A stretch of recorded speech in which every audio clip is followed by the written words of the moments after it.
Good evening once again. Welcome to News Tonight, the second edition. My name is Michael Jordan Lukoma. Elizabeth Nakakoni joins in for sign language interpretation, and we'll go right away to what we have for you this evening. President Yoweri Kaguta Museveni has directed regional police commanders in Teso sub-region to cease issuing police bonds to individuals implicated in the mismanagement of Emyooga and PDM funds. He warned that failure to comply will result into loss of jobs to these police officers. Speaking to local leaders from the Teso sub-region, Museveni also announced plans to meet the Chief Justice to ensure that there should be no bail granted to those embezzling such funds.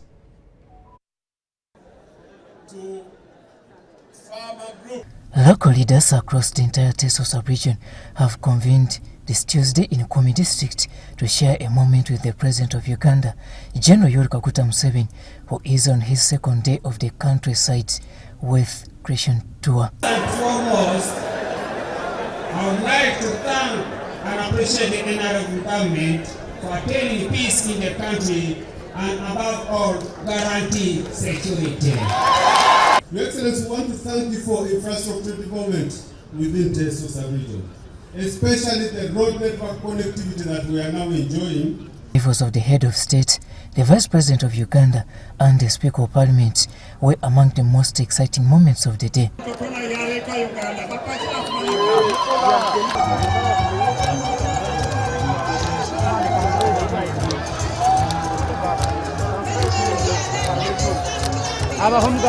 The meeting, convened at Boma Grounds, attracted lower and national leaders, technocrats, religious leaders, among others, from Teso and far beyond. My name is Helen Seku. I am the Commissioner National Patriotism Secretariat. Teso, oye! During such engagements, different ministers and heads of government agencies report to the leaders the performance of government projects in the area. And I want to confirm, in the financial year 2023-2024, all the districts of Teso received 856,155,209 shillings. In this financial year, the districts of Teso received under SFD 2,187 billion.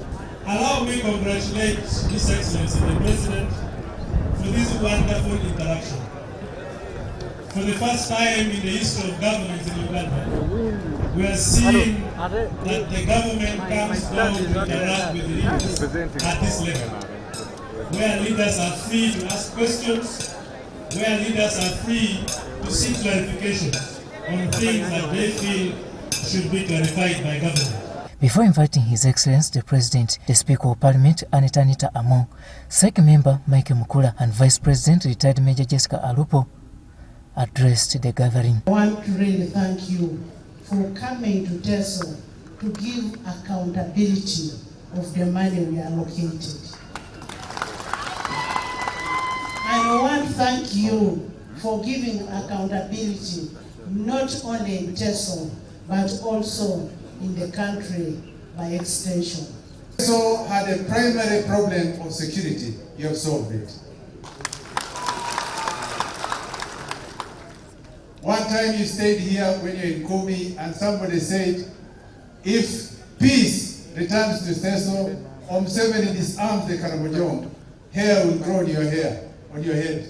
However, Your Excellency, as it has already been said, as leaders on the ground, we still have a responsibility to lift the 39% of the households across the country who are still engaged in subsistence agriculture.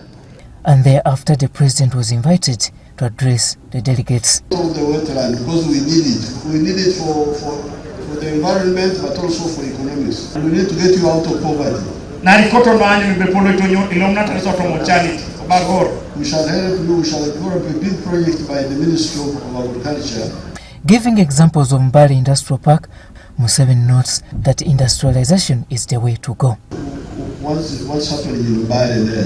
That land which was just there, Nandara was just, I don't know what Nandara was really there. In Mbale town, before you go to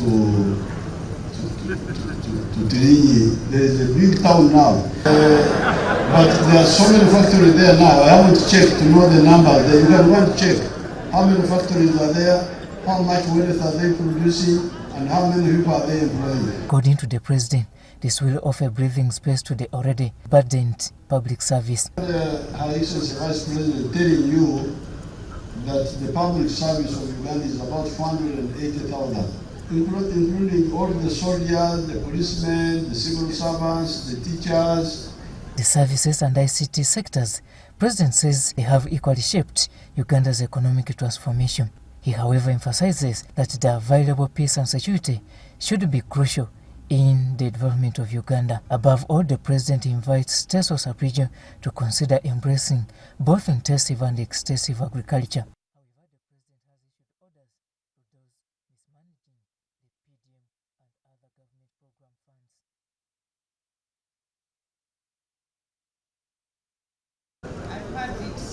Very good. No police bond. The President, however, notes that he will also seek audience with the Chief Justice of Uganda over this same matter. Now, for the courts giving bail, I'm going to talk with the Chief Justice to stop that game. I will discuss with the Chief Justice because we are defending our village economy. If people get PDM money and they buy things and they are stolen and then you play around like that, we cannot accept this.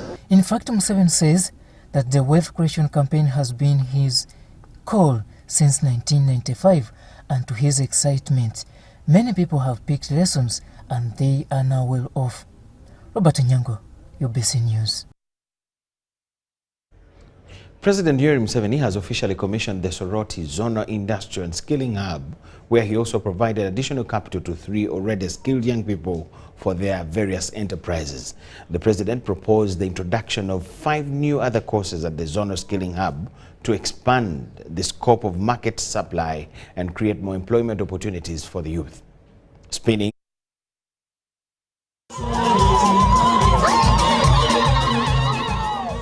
No sooner had the president arrived than he was greeted with an enormous reception. Before proceeding to commission the Zonal Skilling and Industrial Hub of Teso. It is an institution that was initiated by the president, and today he witnessed the fruits of his vision. The impression he got as he concluded his tour was that there was significant progress and value for money. I came here with only my brain and my clothes I put on. Everything from here was typically for free. I'm like a single, independent young girl who can do everything for herself. Actually, they helped us. These initiatives are part of President Yoweri Museveni's wealth creation campaigns, which he has been promoting and continues to spread across the country. Now, these skills we are giving here, we are going to add on more skills. Because when you acquire a skill, you should look at the market. Who will buy what I produce? Are they many in number? You can see that some of them have good market. He says Uganda would be far ahead today if only this had been embraced earlier. But you who have now graduated, your problem now is capital to start. And that's why we're going to start I'm glad Jenny Bareche and the other DCs have already started the district circles.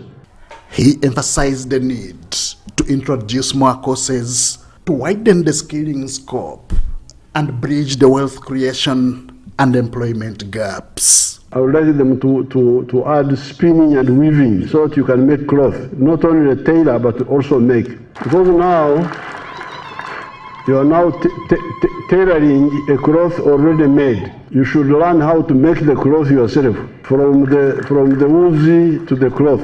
Then motor mechanics, you should be able to repair cars. Ceramics, to make cups and plates and things like that. You are now doing carpentry, but you should do more woodwork.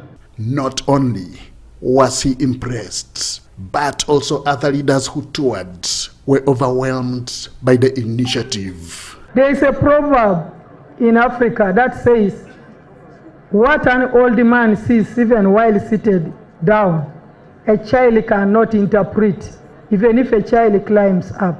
What you have done for Uganda, especially on skilling, PDM, Emioga, nobody will blame anyone except themselves. You have demonstrated that, like in the African Union Vision 2063, leaving no one behind. In the NRM, also, we speak of leaving no one behind. So we have achieved the excellence, that vision of leaving no one behind, regardless of their former education status. The already skilled youth were financially supported by the president, with the Speaker of Parliament promising similar support. 4 million, sir. 4 million, I give it to him now. Now, then, I had another child making shoes. Was it a girl? And she was talking about a machine for how much? 5 million, sir, for two machines. I give it to her now.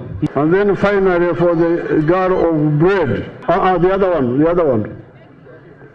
The boy is 4 million and the next girl is 5 million. The next one is here, sir. The bread woman, bread girl. 10 million for 5 machines. 10 million for 5 machines. Okay, I give you 10 million. As your humble Speaker of Parliament and a very proud daughter of NRM, want to assure and promise you that we shall prioritize all the money for this kind of activity. Hardly anyone could hide their excitement at the changes such initiatives are bringing.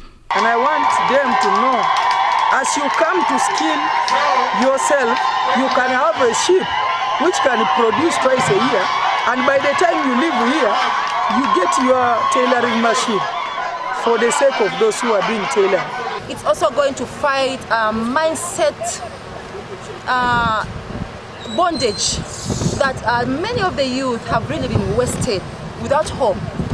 But now with this skilling hub, there is really hope projected in the faces of the people of Soroti. The commissioning of the skilling hub was part of day 2 of President Yoweri Museveni's wealth creation tour of Teso sub-region in eastern Uganda. Henry Okrut, UBC. State Minister for ICT in charge of National Guidance, Godfrey Kabyanga, has expressed the need for government to capitalize Uganda Post Limited in order to help it keep up with current trends in mail delivery. While appearing before the ad hoc committee established by Parliament to conduct inquiries into the Uganda Post, Kabyanga said that the traditional role of mail delivery has changed with advancements in computing technologies, yet Posta has not digitalized at a fast rate enough. Officials from the Ministry of ICT and National Guidance, the supervisors of Uganda Post Limited, led by State Minister Godfrey Kabyanga, appeared before the ad hoc committee, which is investigating the operations of Uganda Post. Because of that, we have a duty of care as we do this inquiry to see that the interests of all Ugandans are taken care of. As one of the shareholders of Uganda Post Limited, the Ministry of ICT has not yet fulfilled its obligation of paying share capital, which amounted to 5.9 billion shillings by 1998. The ministry has made repeated requests to the Ministry of Finance, but they have not received a response. Kabyanga said one cannot complain about Uganda Post not performing if it has not been properly capitalized. In 2022, we needed 19.2 billion. But we are also going to provide you with that document, justification of that money. And some of these assets are redundant assets. And we have assets worth 94 billion. Yes, And some of them, Professor, are redundant, just as you are seeing a building with those post office boxes, and it is just there and in a prime place. We can even go into PPP, and we maintain our addressing system, but also use the building for other purposes. Now people are... Members of the committee expressed concern about the expenditure of the board members of Uganda Post Limited, especially considering the fact that they have not paid the 37 million shillings licensing fees. Financial statements, they have been getting overdrafts, and as I speak, I think the overdraft in the last 2 years alone, it's over 2 billion shillings. And part of this is to pay for their remuneration. So that means they are requesting for an increment without having money. So they are getting more into debts in order to increase their remunerations. Chair, matters of, they have a budget, and that budget is normally generated by management, approved by the board. And for us as a ministry, so long as they have given us their budget and they have shown that they can pay. When a remittance comes to you and you see they don't have money, they want to rely on an overdraft. Definitely that means their side of income is very weak. When they bring a budget for approval and you look at their side of income, they are talking of overdrafts. What have you been advising? In addition to the financial challenges, Uganda Post Limited is also grappling with advancement of technology where mail delivery is now done digitally. Posta has not really digitized at a faster rate like other companies which they are competing with, and therefore there is a need for diversification. That's why we are now going into the digital coding system, digital addressing system. On the issue of rent areas owed to Uganda Post, where they are unsure who to demand payment from, since only assets were transferred to UTL during the separation, Kabyanga acknowledged that there were transitional mistakes that need to be corrected. I'm Nafka Farida and Gloria Gwetabenji at Parliament. Government has adopted the Icelandic drug prevention model to address the growing concerns related to mental health and drug abuse in the country. The Commissioner of Women's Affairs at the Ministry of Gender, Culture and Social Development stated that the model has been tested and proven effective in tackling this issue. Jackie Chandru, a Ugandan artist recovering from drug abuse, revealed that she used pethidine for 7 years. I suffered from very chronic insomnia. So when I got this shot, I slept. Although it was meant for pain. The fact that I was in the music industry, everybody pointed a finger at me saying, you're in the industry, you take weed, you take what and what and what. But guess what? I wasn't taking weed. I was taking pethidine.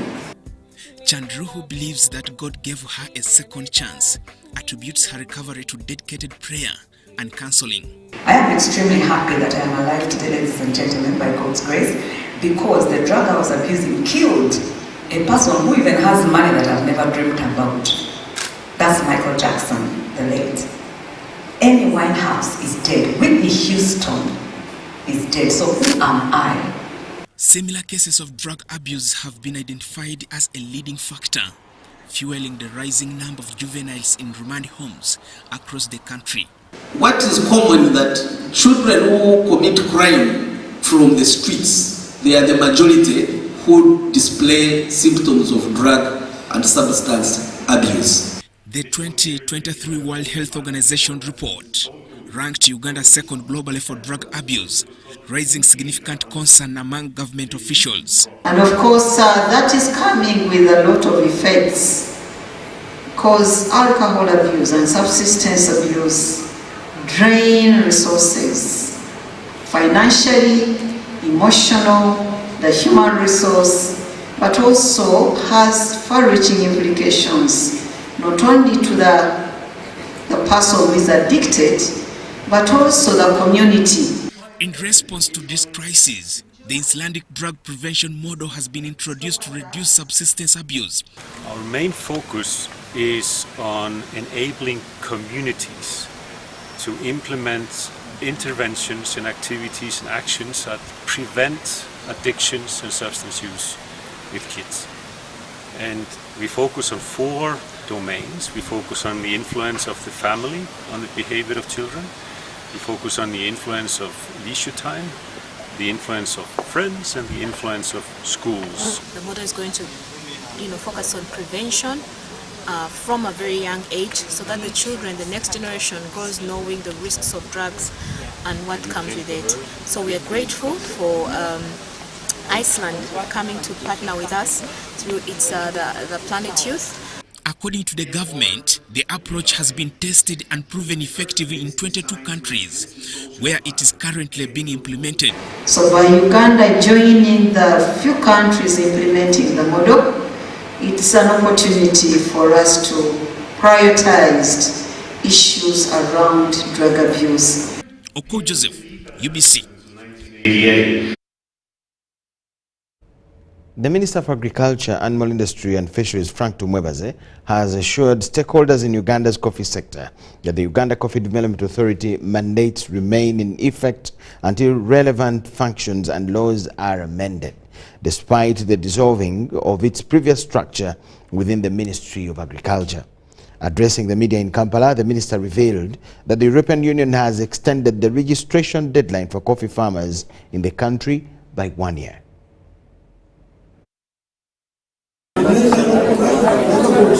The Minister for Agriculture, Animal Industry and Fisheries, Frank Tumwebaze, has reiterated that the functions of Uganda Coffee Development Authority are still fully operational across all stages of coffee production. This remains the case as the President has yet to assent the National Coffee Amendment Bill 2024. Is operating normally, and even after bill is assented to, there will be service continuity in the Ministry of Agriculture, Animal Industry and Fisheries. There will be no disruptions. I insist, there will be no disruptions. To let people know, because we don't want the gains registered in the sector to be spoiled by the confusion of the emotions and politics that surrounded the registration. He added that the UCDA staff will be maintained, although a restructuring phase is expected. There will be reduction in force, that's for sure. And that was the objective of government, to rationalize, remove duplication at the common services level: procurement, human resource, transport, logistics, management. The minister warned those violating coffee production laws by resorting to poor farming practices, such as harvesting green coffee cherries. Let nobody be tempted to think that I'm at liberty to harvest whatever category of coffee. Let nobody think that he can wake up and set up an illegal nursery bed of coffee to cheat farmers. Because UCDA ebaderinga policy y'omwanyi egenze, not egenze. They are saying, after all, UCDA, which was there to bite and chase them, is no longer there. No. UCDA is and was, and any other tasked agency will be an arm of government. In an effort to ensure smooth and uninterrupted coffee exports, the registration deadline for farmers has been extended by 1 year under the European Union. But by the time the extension expires, we shall have registered a substantial number. Now, even when the extension expires, you will be compliant, you will therefore qualify to export. Farmers wishing to export coffee are required to complete the necessary registration procedures with UCDA and the Ministry of Agriculture. The National Coffee Amendment Bill 2024 was recently passed into law by the Parliament to mainstream the functions of the UCDA into the Ministry of Agriculture, Animal Industry and Fisheries. Kayen Faith, Regan Ahomuza for UBC. Uganda will launch the biggest malaria vaccine program in the world to curb the high burden of the malaria epidemic in Africa. This development was revealed by the Global Alliance for Vaccine and Immunization Gavi CEO Dr. Sania Nishtar during the high-level meeting and celebrations of expanded program on immunization at 50 on the theme Reinventing the Wheel to improve access to immunization services in Kampala.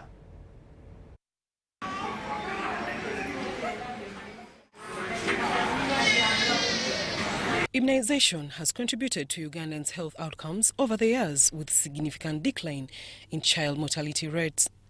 In the past 2 decades, infant mortality dropped from 88 per 1,000 live births to 36 per 1,000 live births, and less than 5's mortality has decreased from 155 per 1,000 live births to 52 per 1,000 live births. Minister for Health Dr. Jane Ruth Acheng says there are still evolving challenges that threaten the progress of immunization. The rising threats of outbreaks, numerous other outbreaks, and here in this case I will mention monkeypox, which underscore the need for rapid vaccine deployment to control emerging diseases. 3 is misinformation and disinformation spread through social media platforms, which pose a growing threat to vaccine confidence. The Global Alliance for Vaccination and Immunization, Gavi CEO, Dr. Sania Nishtar says Uganda has the largest number of antigens introduced in the primary health care that has improved the health outcomes of the population. You should also be proud that you are going to launch the largest malaria vaccine program in the world, not on the continent, in the world. So this is by all means a very inspiring story. Me and my colleagues and our alliance partners were here to celebrate your 43 years with you. And as a new CEO, I was also here to pay my respects to the government and to the people and to your communities. Health partners committed to increase on enhancement of surveillance and outbreak response to address vaccine-preventable diseases. Innovations do not have to be shiny, bright objects. The way we work, programmatic innovations, extremely critical in getting to these zero-dose children. Why are they zero-dose? Because they are harder to reach. The proverbial low-hanging fruit has been exhausted as far as immunization is concerned. And now everything that we are trying to do is extremely difficult. So we need to work not in the way that we work to get immunization coverage from 30% to 80%, but very differently to get us to the next step. Our efforts on equity, and again everyone's mentioned it, how do we reach those underserved children, how do we get rid of zero-dose children. There has to be a focus on communication and engagement, and we have to tailor that by district because there are different issues of access, disinformation, information. But what I'd also just like to put out there alongside utilising that creativity. Through Gavi's health system strengthening grants, the country enhanced its ability to plan, monitor and deliver vaccines, thus contributing to improved vaccine coverage rates in hard-to-reach areas. Immunization has contributed to decline of outbreak of diseases like polio, measles and neonatal tetanus. Zahara Abigaba, UBC News. The Equal Opportunities Commission has called for the transfer of responsibility for public servant salary reviews to the Commission itself in a bid to address the high rates of salary disparities within the public sector. This call follows the release of the Commission's 11th annual report, which highlighted alarming rates of salary inequalities among public servants, disparities that have contributed to vices such as corruption and embezzlement. Hajat Safia Naleju, co-chairperson of the Commission, made the call during a press briefing at the Commission's headquarters in Kampala. November 6, 2024, the Equal Opportunities Commission launched its 11th annual report on the state of equal opportunities in Uganda. The report highlighted several key findings affecting equity in the country, including significant salary disparities within the public sector, limited access to justice for vulnerable groups, and imbalanced regional development. Speaking to the media in Kampala, the Commission recommended that the responsibility for salary reviews to be transferred to its mandate in an effort to address these ongoing disparities. We have the capacity. Because you go and read the Constitution, what it demands us to do. You go and read the Equal Opportunities Commission Act. What are our functions? The salary disparity issue is an equality and equity issue, which can be handled by Equal Opportunities Commission. We feel salary payments must be as equitable as possible. And who else, which other institution understands discrimination, equality, and equal treatment better than the Equal Opportunities Commission? The report also pointed to the growing wage gaps between science and arts teachers, as well as discrepancies in salaries for CEOs of public service institutions. These inequalities are significantly affecting the education sector and public service delivery. Senior education officer at 4.25 million, education officer science 4 million, head teacher 2.3, assistant education officer science 2.2, education officer non-science 1.31. Science teachers, in our view and in the view of the public, are as important as the arts teachers themselves, because they are working together to educate the learners and make them move in tandem. Furthermore, limited access to electricity, which is essential for sectors like health and education, as well as the rising unemployment rates among the youth and vulnerable groups, are growing concerns affecting the state of equal opportunities in the country. High electricity cost per unit at Uganda shillings 1,000 is too high to be afforded by many Ugandans. Some of us, we don't understand how the Yaka meters are being used. Government should reduce the high price of domestic electricity per unit.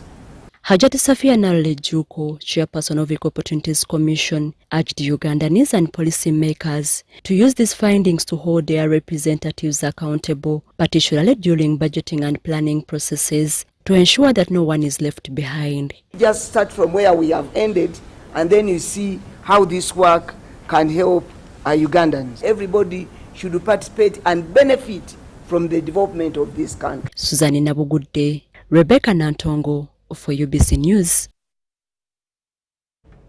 Stakeholders in Kigezi have appealed to Ministry of Lands to ensure every district has a well-facilitated lands enforcement team.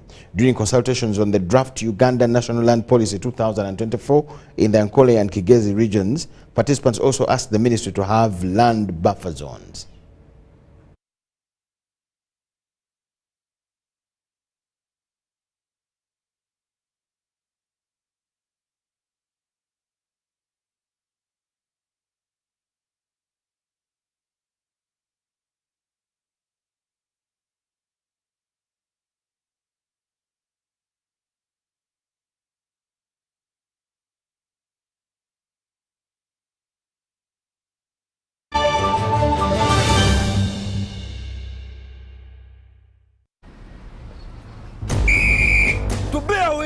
You must have the discipline of a tiger. But when fueled with MTN Momo, winning is easy. Simply get your phone and use the Momo app or dial *165*3#, enter merchant code, enter amount, enter your Momo PIN, and pay. Congratulations! Your car is happy, and now you stand a chance to win mobile money with MTN Momo.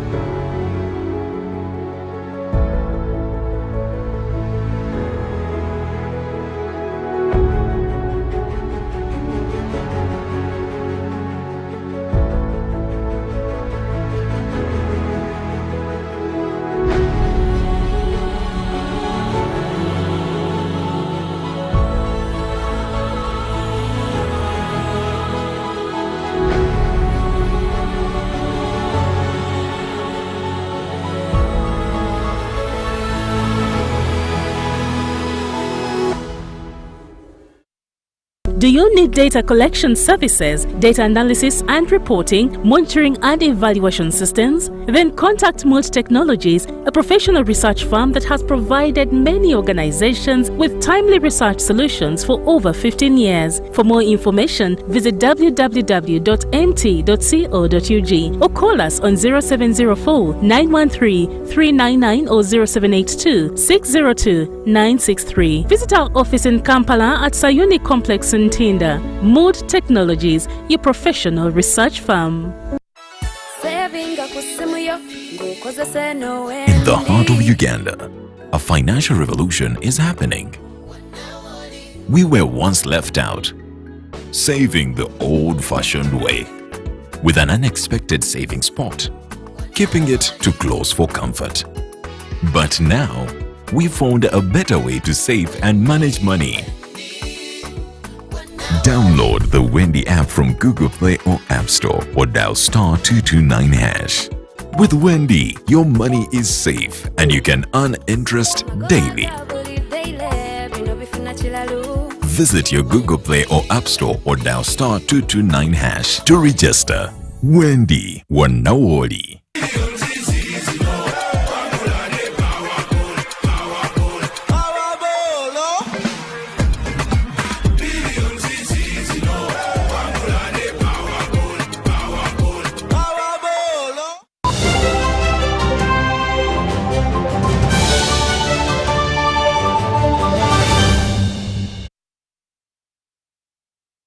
Thank you so much for watching and welcome back from the break. The Deputy RDC Wakiso, Sheikh Kasim Kamugisha, has emphasized a strong commitment to addressing criminal activities within the community. He made the statement during the commissioning of the new RDC's offices in Kitende, Kajansi, Wakiso district. Katabi and Ibusi are some of the areas mostly affected by various crimes such as land theft, pickpocketing, robbery and rape, among others. Residents in these areas have also faced challenges due to long distances they had to travel to access the RDC's offices for assistance. I want to thank the President of the Republic of Uganda for having learned and appreciated that the people of Busiro were lacking services of the office of the RDC because offices were near either Entebbe or Wakiso, and therefore established an office here. Your Excellency, we are very grateful and the people of Busiro are very appreciative of the good gesture. The Deputy RDC Sheikh Kasim Kamugisha, who also took over the newly installed presidential office in Kitende Kajansi, vowed to curb criminal activities in the society, stating that anyone caught engaged in criminal behavior would be punished according to the law. These are matters which of service delivery. So I want to thank Comrade Hakim and our Dean Mbabas for really having initiated us into Wakiso and specifically Busiro so that people get services very, very quickly. Kamugisha urged religious leaders to collaborate in guiding Ugandans towards self-development. Religious leaders, use your platforms because every Sunday, Saturday and Friday, religions speak to 20 million Ugandans, free of charge. Free of no transport refund, no what. People will come because they want to receive renewal of their souls and spirits. We ask you to use your platforms in terms of promoting what is good for the socio-economic transformation of our country, Uganda. He also urged the neighboring residents of Kajansi, Katabi, Busi in Busiro to collaborate with the office of the president to eradicate crimes. Our doors are open to work with you in areas that foster the progress and development of our area and its people. Residents had this to say. Official addition bwe yajja wano netusemberera kijja kutuyambako nnyo.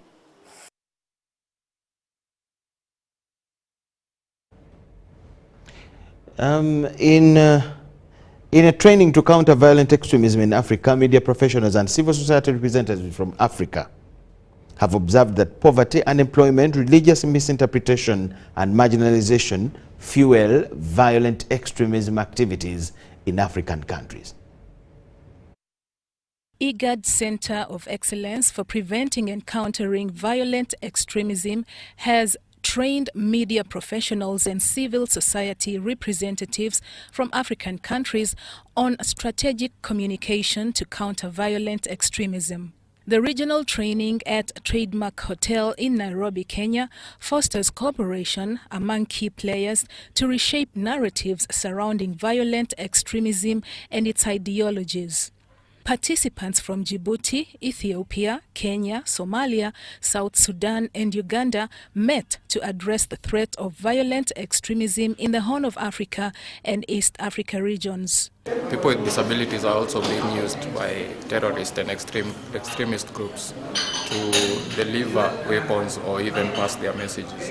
So for me, I think that's something I take up. But things have changed. They can also use social media platforms to influence their narrative also and to promote their agenda. Countering violent extremism is not a one-person issue. It is a collective effort.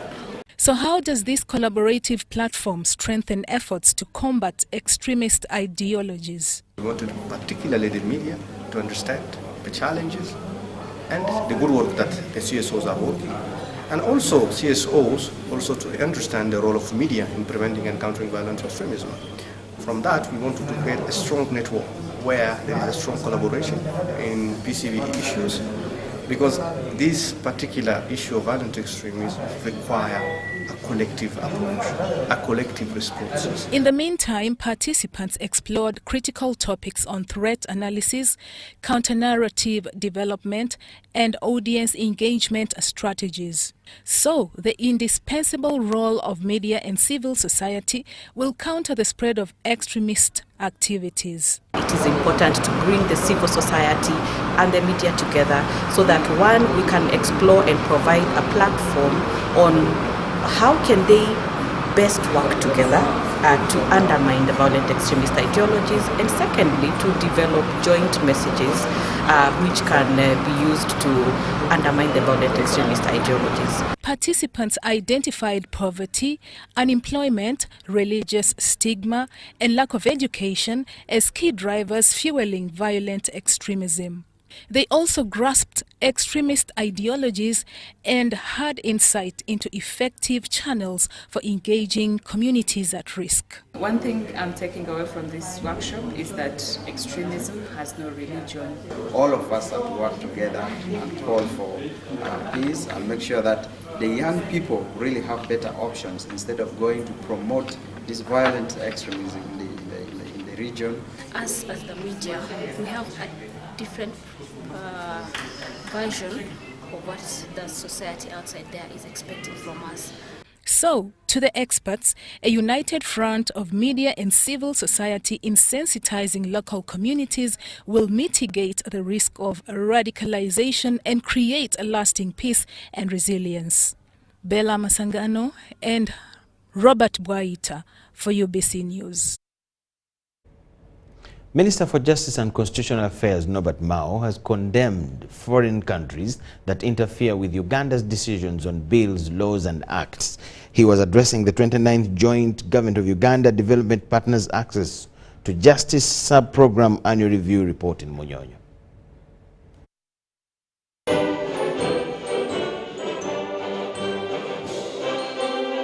The 29th Joint Government of Uganda Development Partners Access to Justice Sub-Program Annual Review report, which was celebrated on the theme Empowering the People, Building Trust, Upholding Rights, was attended by members of JELOS, security operatives, Office of the Director of Public Prosecutions, government agencies and development partners including GIZ, Australian Embassy among other dignitaries, who support interventions that contribute to sustainable development goals and achievements. The government has issued the National Development 4 Strategic Direction that is the basis for development of the program implementation action plans.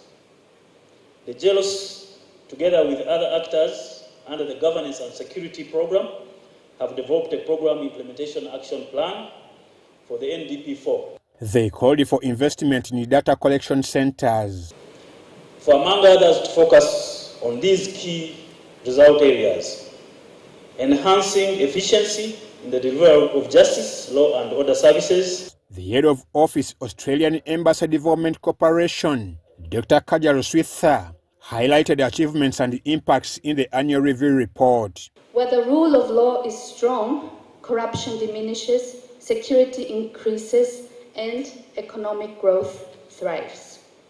For businesses, the rule of law is a beacon of predictability and fairness. Dr. Kaja was concerned over key issues that needed to be addressed. She called for dialogue between the government and the opposition to resolve differences.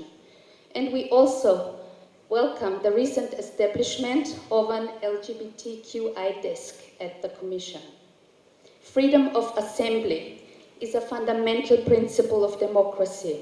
As we head into the electoral period, we need to ensure that human rights of all persons, irrespective of their political opinions, are respected. The Minister of Justice and Constitutional Affairs, Norbert Mao, condemned all criticism against Uganda's rule of law. That whenever I travel outside Uganda, I get an earful about the Anti-Homosexuality Act. We have been judged before the legislative loop has closed. A law is proposed, Parliament passes it, the President signs it, and then the law is tested in the courts of law to determine whether it is in line with the Constitution. But even before the final word from the judiciary, we are being judged. Even God, who is almighty, is waiting until the last day to judge us. Poor Uganda is being judged in advance. I have said this in the State Department when I visited the US. I've said this in the European capitals, wherever I have been. I even had a very bad meeting with one minister in the UK. Uganda is not a homophobic country. Our president is not a homophobic. Even though the report revealed that trust to justice in Uganda stands at 75%, Minister Mao said thorough ground research must be done for authentic findings. It is supposed to be from the Ministry of Internal Affairs. The bill is ready, but I'm told that the technical people cannot meet so as to prepare the cabinet paper and move the bill forward. And it is that transitional justice law under which we are likely to create a war victims compensation fund so that all the victims of the many wars in Uganda, not just the north, are catered for. The State Minister for Internal Affairs, General David Muhoozi, said the government will embark on scientific management of crime. The role forensic science plays in the criminal justice system cannot be overstated. The nature of crime is changing with the proliferation of complex social structures and various scientific and technological advancements. Criminals are increasingly using sophisticated methods to commit crime. I'm Ivan Juko and Viola Nansubuga for UBC.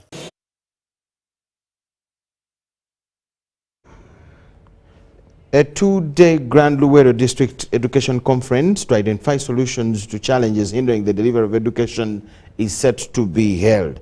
The second Luwero District Education Conference will be held on the 20th to the 21st of November 2024 at Kasana Playgrounds in Luwero Town Council. Luwero District Education Officer and Chief Conference Convener Florence Bossa Sechtoreko explains that the conference will support the district to build strengths in education and identify areas that need improvement. Luwero District Education Officer Florence Bossa said the conference will ensure equitable implementation of the new competency-based curriculum. Very well, the second education conference is aimed at bringing stakeholders together to check our strengths, our weaknesses, possibilities or opportunities, if you can call it, to see how we can forge a way forward to see that we mitigate or eliminate challenges that are affecting our education sector. Luwero District Assistant Chief Administrative Officer Henry Musisi emphasized focusing on practical solutions to challenges facing the education sector. Kakati tulina issue ng'eyensula. Byazadde nagenda eno bamugolodde. Okuyingira twayingira akakooge. Abasomesa ng'essomero n'akatawuni gye basula zaali kilomita 4.5. Okufuna wanaasule mu nyumba y'essubi. Ebyawamu tebabimanyi.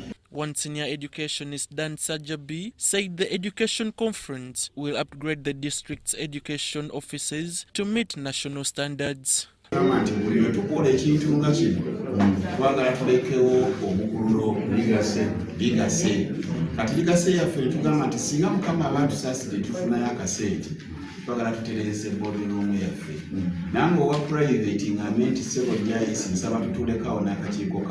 Luwero District has 230 government-aided primary schools, 800 private primary schools, 24 government-aided secondary schools, 167 private secondary schools, 2 tertiary institutions and 3 private universities.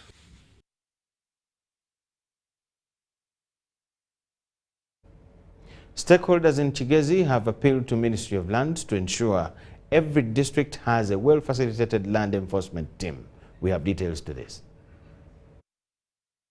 And said that legislation is okay, and specifically for this item, it is a question of enforcement. The consultations on the draft Uganda National Land Policy 2024 in Ankola and Kigezi regions have ended. Participants from the 18 districts across the region asked the minister to draw territorial boundaries, clarifying and addressing land disputes, land value and costing, and land titling. That each district should at least have an environmental police desk. I am aware there is environmental police. I see it in Kampala. Even at the region, I'm aware, Honorable RCC, but I wonder why in Mitoma you have this police officer who has never had a training in natural resources, and you expect him to be handling these aspects. So therefore, we recommended that, we proposed, that there be a police desk, environmental police desk, at least on every district. There was a proposal to protect rights for vulnerable groups, land rights for women and youth, and also ensuring equitable access to land. Representation. We've seen property agents who actually misrepresent. They tell you I'm the owner, and yet they are mere agents. We've also seen where agents are being used by other people. Because of that way of doing things, we all know of terrorism financing and money laundering. State Minister for Lands, Housing and Urban Development, Dr. Sam Mayanja, emphasized addressing land-related conflicts across the board. These land conflicts have disrupted lives and created a climate of insecurity and uncertainty. Our work here is critical to tackling these challenges and ensuring that our land policy responds effectively to the needs of all stakeholders. The consultations on the draft National Land Policy will continue in Bunyoro and Rwenzori region.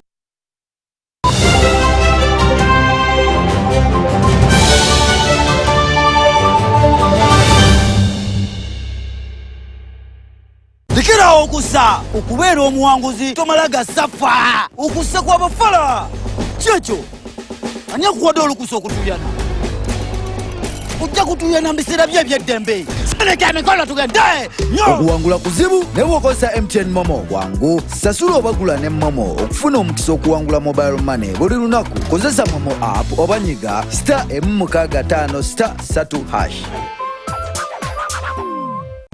The Ministry of Health informs the general public that there are some cases of Mpox detected in Uganda. The ministry, working with partners and affected district local governments, are doing their best to contain the situation. The signs and symptoms of Mpox are body rash, fever, general body weakness, headache, sore throat, nasal congestion or cough, and swollen lymph nodes. You can prevent yourself from getting infected with Mpox by avoiding close contact with people who have been confirmed to have Mpox or who have signs and symptoms of Mpox. Avoiding touching or sharing personal items like beddings, eating utensils, phones, or other belongings of a person who has the signs and symptoms of Mpox.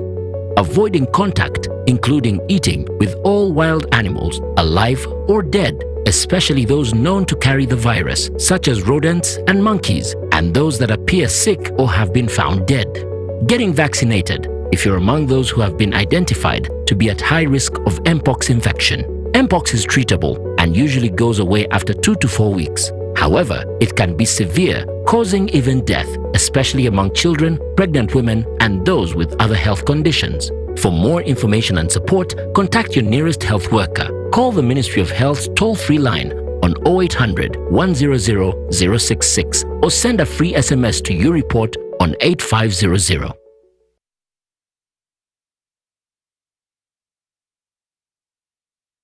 The Homes and Construction Expo is back. Are you looking for answers to your property and real estate development questions? Come and interact with experts in the industry, including architects, engineers, developers, interior designers, financiers, and more from 30th November to 1st December 2024. The expo will be at the Millennium Park, opposite Philip Omondi Stadium, under the theme Affordable Housing, Innovations and Technology. There will be captivating exhibitions and insightful discussions daily. Entrance is only 10,000 shillings per day. To book a stall, contact 0772 354 940. The Homes and Construction Expo is brought to you by New Vision.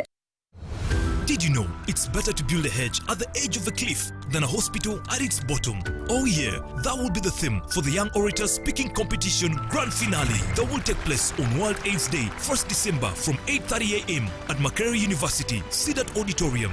Who will be the Young Orator of the Year? Will it be a student from Mengo SS, Makerere College School, Standard High School Zana, Mita College Kawempe, Winston Standard Secondary School, or Wanyange Girls Secondary School? Who will walk away with a cash award of 500,000 shillings? Encourage your teenager to be a part of this event that will educate them, inform them, and give them precautionary measures against HIV/AIDS. Entrance is only 20,000 shillings. For more information, contact 0772 181 229 or 0703 194 600.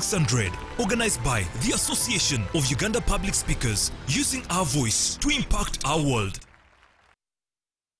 There is myths that so many of you live by. If your eye is twitching, it means you're going to see someone you like. If it shines and rains at the same time, it means a leopard is giving birth. If your hand is itching, it means you're going to get money. If you see an owl, it means somebody's gonna die. If you hear of a disease outbreak, just know it is in a village district at the border next to some suspicious country. You will want to scratch that last myth. Because Mpox is in 19 districts and Kampala is among with dozens of cases, please stop going around checking anyone's hand. Mpox kills. Protect your loved ones.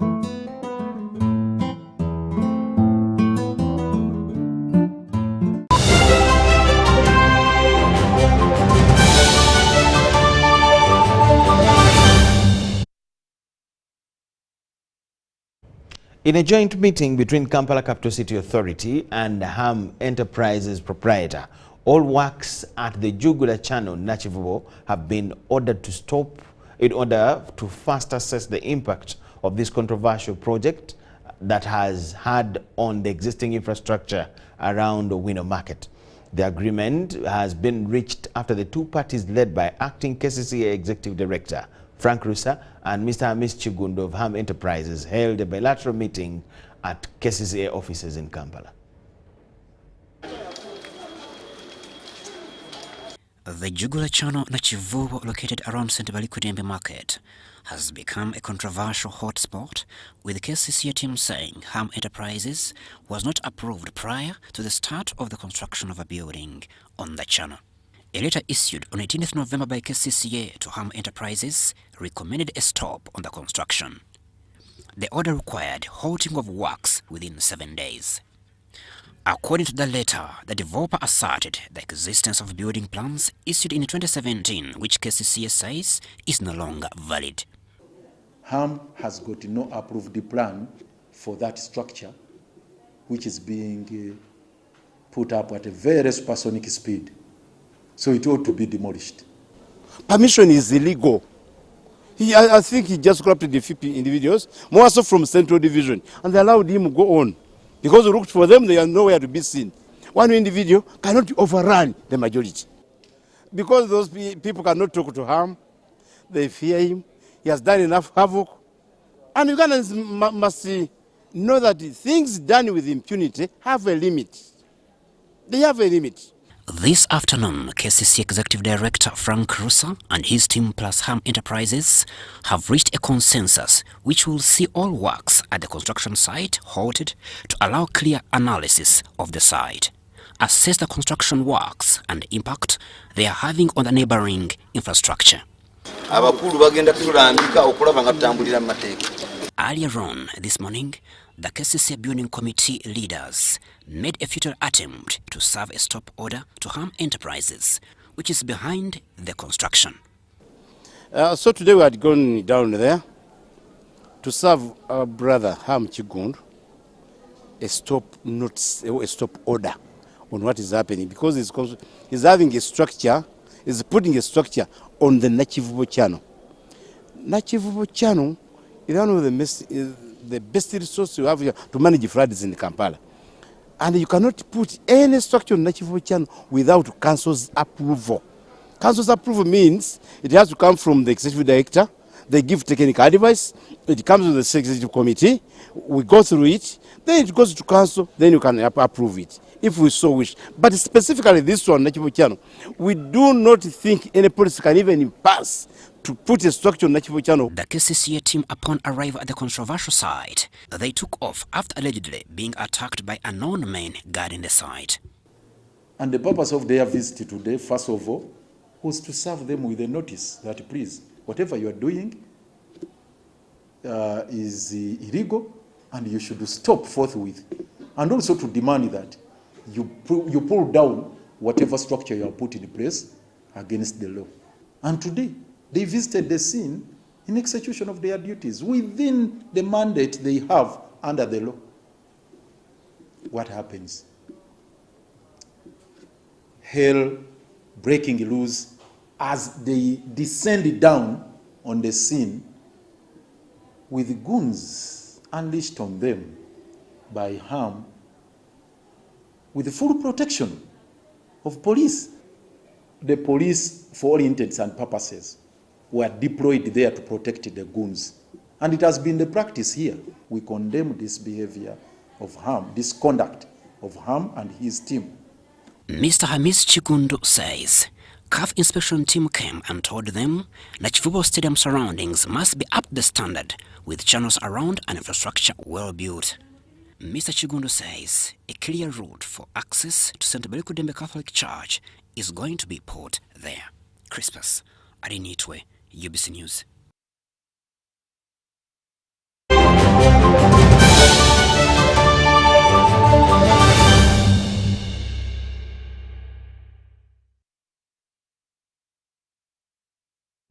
The Confederation of African Football and the Federation of Uganda Football Associations have organized a Safe Stadium Initiative training program at the Mandela National Stadium, Nambole. The three-day event that has started this Tuesday seeks to standardize safety and security operations across Confederation of African Football member associations. The participants include representatives from the members of FOFA, local security agencies and stadium management teams. They will engage in practical simulations of emergency scenarios, conduct risk assessments, and access control. The idea is that CAF is trying to change the way safety and security operations is being delivered across the continent of Africa. We are beginning to move towards this stage where those who are responsible in taking decisions on how safety and security operations is being handled during football matches are supposed to be properly trained and certified.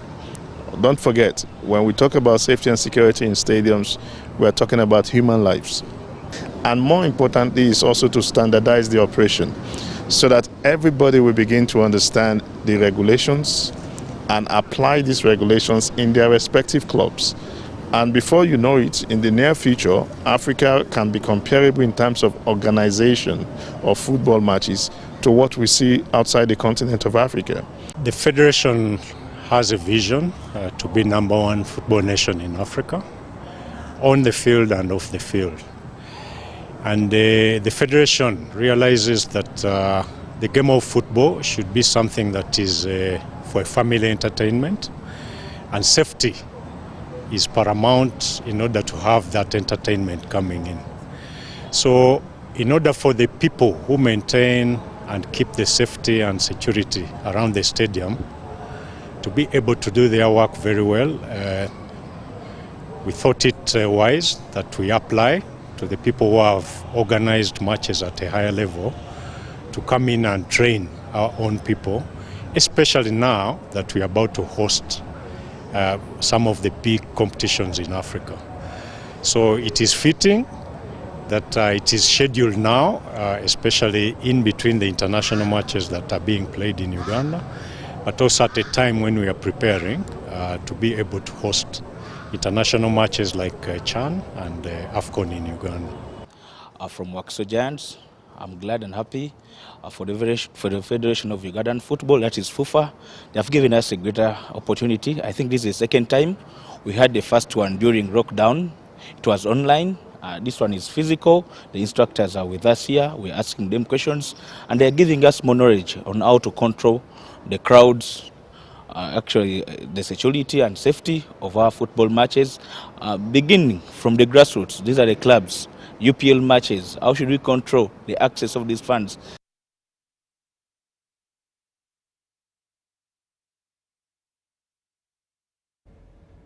Thanking you so much for watching. That is all we had for you tonight. My name is Michael Jordan Lukoma with Elizabeth Nakakoni and the whole newsroom. We wish you the best of the night. Bye-bye.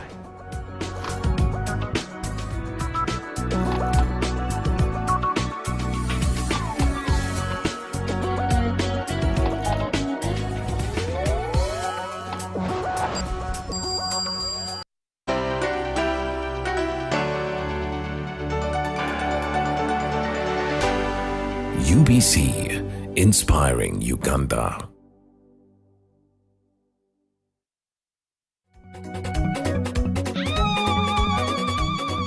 The parish development model launched in 2022 by President Yoweri Museveni to fight poverty and enhance service delivery at the parish level has disbursed over 1 trillion Uganda shillings to more than 10,500 circles, benefiting over 1 million individuals countrywide. The government of Uganda appreciates you for embracing PDM and using it to move away from Okorera Ekida Kyonka. You are encouraged to continue participating in this journey towards socio-economic transformation.